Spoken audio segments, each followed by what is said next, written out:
Hey everyone, welcome back to another episode of Talk Like You Mean It. I'm Duncan. And I'm Jennifer. And today, oh boy, do we have something good for you. You sound way too excited. What happened? Did you finally learn how to order coffee without saying 17 times? Okay, rude, but also yes. And that's exactly why I'm excited. Duncan, we're diving into something that literally changed my life this week, how successful people communicate.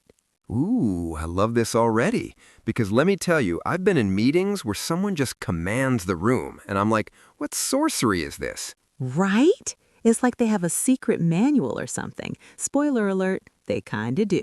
Well, lucky for everyone watching, we're about to spill all the tea. So grab your notebooks, folks, because class is in session. Okay, so let's start with something that honestly blew my mind. You know how we always think successful people are just naturally confident speakers? Yeah, like they were born with a TED Talk in their throat or something. Exactly. But here's the truth.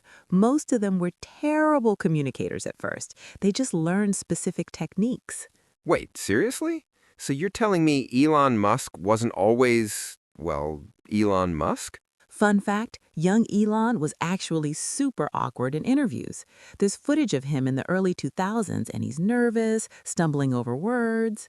No way. Yes way, but he practiced, and that's our first big lesson. Successful people practice communication like it's a skill, not a talent. Okay, break that down for me. What's the difference? So a talent is something you're born with, right? Like being naturally funny, which you are, by the way. Stop, you're making me blush. But a skill is something you develop through practice. Successful people treat communication like going to the gym. They work on it regularly.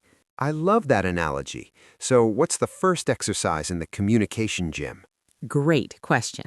Exercise number 1, the power of the pause. The pause. You mean just stopping? Yes, but it's strategic stopping. Watch any great speaker, Obama, Oprah, Steve Jobs, they all use pauses like punctuation marks in their speech. Huh, I never noticed that. That's because it feels natural when done right. Here, let me show you. Duncan, ask me a question. Okay. Jennifer, what's the secret to great communication? The secret to great communication is understanding your audience, knowing what they need, being clear and concise, and also making sure you're authentic and Whoa, whoa, whoa. I feel like I'm being attacked by words. exactly. Now let me try again. Duncan, what's the secret to great communication? The secret to great communication is understanding your audience, knowing what they need, being clear and concise, and also making sure you're authentic and Okay, wow, that felt completely different. right? The pauses gave you time to absorb each point. It made me sound more thoughtful and confident. This is genius, but I bet most people are scared of pauses because they think it makes them look like they don't know what they're saying. Bingo, that's the fear. But here's what successful people know. Pauses make you look more confident, not less. It shows you're thinking, not just word vomiting. Word vomiting, I'm stealing that. Okay, so we've got the power of the pause. What's next? Next up is something I call the story sandwich. The story sandwich. Are we talking about food now? Because I'm hungry. No, but this is just as satisfying. Here's the deal. Successful people never just state facts. They wrap facts in stories. Oh, like when you're trying to convince someone of something. Exactly. Let me give you an example.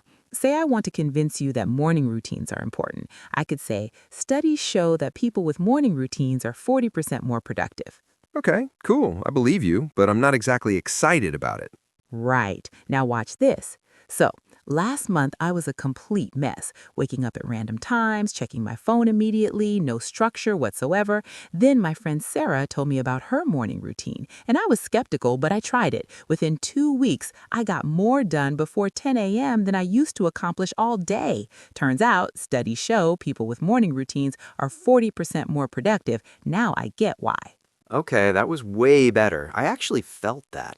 That's the story sandwich. You start with a relatable story, put your fact or point in the middle, and end with the impact or lesson. It makes information memorable. This is such a game changer. I'm thinking about all the times I've just thrown facts at people and wondered why they didn't care. Been there. Our brains are wired for stories, not statistics. Successful people know this. All right, I've got one for you. What about body language? Because I feel like that's huge, right? Oh my gosh, yes. Body language can make or break your message. This is principle number 3. Your body speaks before your mouth does. Okay, so what are the biggest body language mistakes people make? The biggest one? Closed off posture. Crossed arms, hunched shoulders, looking at the floor. Crossed arms and hunched shoulders like this? Exactly like that. Right now, even though I know you're just demonstrating, my brain is telling me you're uncomfortable or defensive. And now? Now you look confident and approachable. See the difference? This is wild. So what should people actually do with their body language? Great question. Here are the big 3. 1, keep your posture open, shoulders back, arms uncrossed. 2, make eye contact, not creepy, constant staring, but regular, warm eye contact. And 3, use hand gestures to emphasize points. The hand gestures thing is interesting because I feel like some people overdo it. Oh, totally. You don't want to look like you're conducting an invisible orchestra. Like this? Exactly like that. The key is natural gestures that match what you're saying. If you're talking about something growing, your hands might move upward. If you're separating 2 ideas, your hands might move apart. So it's about being intentional but natural? Perfectly said. Okay, here's one that changed everything for me. Ask better questions. Wait, this is about how we communicate, not just how we speak, right? Exactly. Communication is a two-way street, and successful people are amazing at asking questions that make conversations deeper and more meaningful. Give me an example of a bad question versus a good question. Okay, so bad question. Did you have a good day? What's wrong with that? I ask that all the time. Nothing's wrong with it, but it's a closed question. I can just say yes or no, and the conversation dies. Ah, I see where you're going. Now, good question. What was the best part of your day? See the difference? Oh, wow, yeah, that actually requires a real answer. Right. It invites storytelling. It shows you're genuinely interested. Successful people ask open-ended questions that start with what, how, or why. This is making me realize I've been a terrible conversationalist. Join the club. I had the same realization. But here's another level, follow-up questions. Ooh, elaborate. So let's say you ask me what the best part of my day was, and I say, I finally finished that project I've been working on. Okay. So most people would just say, that's great, and move on. But a great communicator would ask, what made it so challenging, or how do you feel now that it's done? That shows you are actually listening. Bingo. And that's the secret sauce. Successful people don't just wait for their turn to talk, they actually listen and build on what you said. Okay, I want to talk about something that I struggle with, speaking with confidence when you don't feel confident. Oh, this is a big one, and I have something amazing to share about this. Please, because I need help. Sometimes I'm in a meeting and I have a good idea, but I sound so unsure that people don't take me seriously. I totally get that. So here's the trick. Remove qualifier words. Qualifier words. Yeah, like maybe, possibly, I think, kind of, sort of. Words that make you sound uncertain. Oh no, I use those all the time. Most people do. Here, say this. I think maybe we could possibly try to improve the design if that's okay. Ugh, I sound like I'm apologizing for existing. Exactly. Now say, we should improve the design. Here's how. Whoa, that feels powerful. Right? Same basic message, totally different impact. Successful people state their ideas as if they're valuable, because they are. But what if you're actually not sure about something? Great question. Then you can say, I don't have all the data yet, but here's what I'm thinking. That's honest and confident. Okay, I love that distinction. Be confident in your uncertainty. Exactly. It's not about pretending to know everything. It's about owning what you do know and being clear about what you don't. Here's another one. Match your energy to your message. Explain. Okay, so imagine I'm trying to get you excited about a new project, but I'm talking in a monotone voice with no energy. This project is going to be amazing. I'm so excited. Everyone should care about this.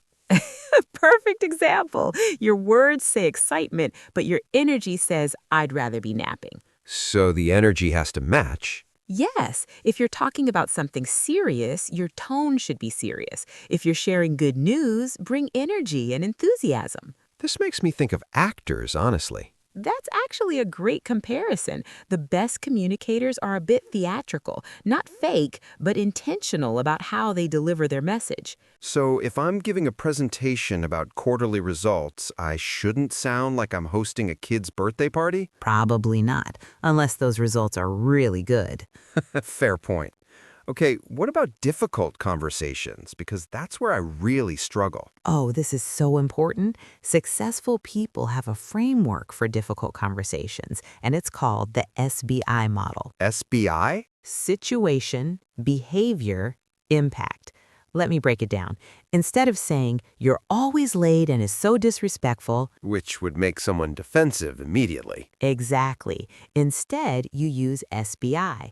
In yesterday's meeting, situation, you arrived 20 minutes late, behavior, which meant we couldn't make the decision we needed because you had key information, impact. Oh, wow, that's so much better. Right? It's specific, not accusatory, and it focuses on the behavior and its impact, not on attacking the person. This would have saved me so many awkward conversations. Same. And here's the beautiful part. It works in positive feedback too.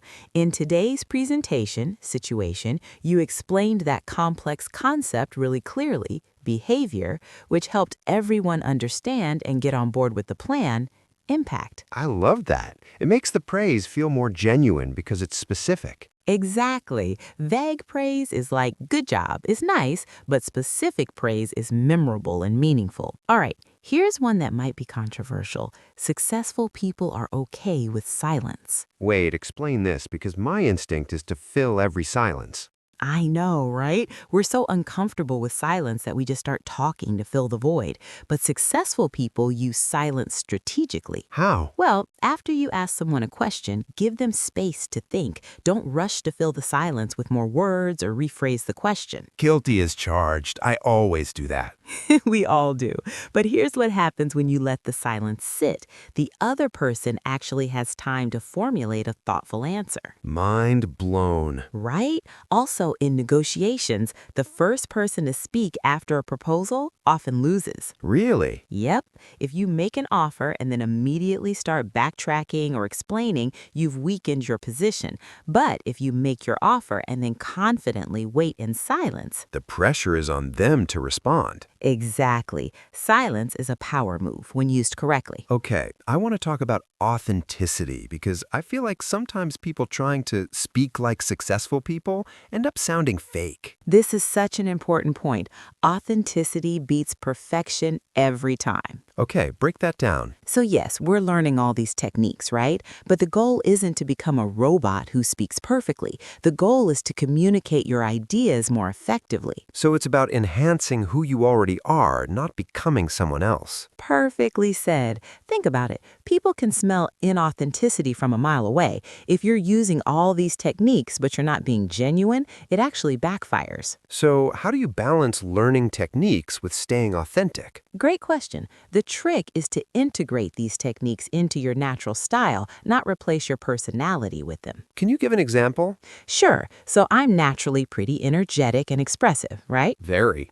So when I use the power of the pause, I'm not becoming all serious and monotone. I'm still me, just with more intentional pauses that make my points land better. That makes so much sense. It's like seasoning your natural flavor, not changing the entire dish. Ooh, I love that analogy. I'm stealing that. Here's something fascinating. Successful people customize their communication for their audience. Meaning they don't talk to everyone the same way? Exactly. They read the room and adjust. How do they do that? Well, think about it. Would you explain something to a 5-year-old the same way you'd explain it to an expert? No way. Right. Successful people constantly assess, who am I talking to? What do they already know? What do they care about? What's their communication style? This sounds complicated. It can be, but here's a simple trick. Mirror their energy and pace. What do you mean? If someone speaks slowly and thoughtfully, match that pace. If someone is high energy and fast talking, bring your energy up. People unconsciously feel more comfortable with people who communicate like them. Oh, that's like that rapport building thing. Exactly. It's subtle, but it works. You're creating connection through similarity. Okay, but you have to be careful not to be like mocking them, right? Yes, it has to be subtle and genuine. You're adjusting your style slightly, not doing an impression. What about dealing with disagreement? Because I feel like that's where communication really gets tested. Oh, absolutely. Here's a technique successful people use, the yes and approach. Isn't that from improv? It is, and it works brilliantly in communication. Instead of saying no, but, which immediately creates opposition, you say yes and. Give me an example. Okay, let's say you suggest we launch a product in 3 months, and I think that's too soon. I could say, no, that's way too fast, we'll never make it. Which would make me defensive. Right. Or I could say, yes, launching quickly is important, and I'm concerned about quality if we rush. What if we aim for 4 months to ensure we get it right? Ah, that feels so different. Right? You're acknowledging their point before adding your perspective. It's collaborative, not combative. This would have saved so many arguments. Tell me about it. All right, here's a big one that people don't talk about enough: voice control and tone. Ooh, this is interesting. Your voice is an instrument, and successful people know how to play it. Think about pitch, pace, and volume. Okay, break those down. Pitch. If your voice stays at the same pitch the whole time, you sound monotone and boring. Like this, you mean? Exactly. But if you vary your pitch, going higher for excitement or questions, lower for serious points, you keep people engaged. Okay, what about pace? Pace is about speed. Successful people vary their pace. They speed up when building energy, slow down when making important points. And volume? Volume is powerful. Most people think you should always speak loudly to command attention, but sometimes getting quieter makes people lean in and listen harder. Ooh, I love that. Like the opposite of what you'd expect? Exactly. It's about dynamic range. If everything is loud, nothing stands out. If everything is quiet, people tune out. Variation is key. Okay, we've covered so much, but I want to know, what's the biggest mistake people make when trying to improve their communication? Ooh, great question. I think the biggest mistake is trying to change everything at once. Elaborate. So we've talked about pauses, storytelling, body language, questions, tone, removing qualifier words, handling disagreement. That's a lot. Right, I'm feeling a bit overwhelmed just thinking about it. Exactly. And if you try to implement all of this tomorrow, you'll just feel self-conscious and awkward. So, what should people do instead? Pick one thing. This week, maybe you just focus on removing qualifier words from your speech. Next week, you work on asking better questions.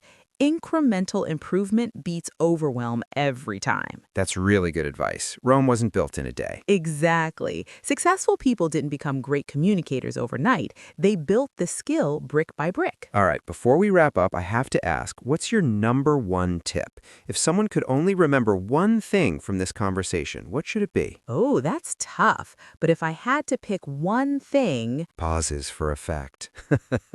Look at you using the power of the pause. I couldn't help myself.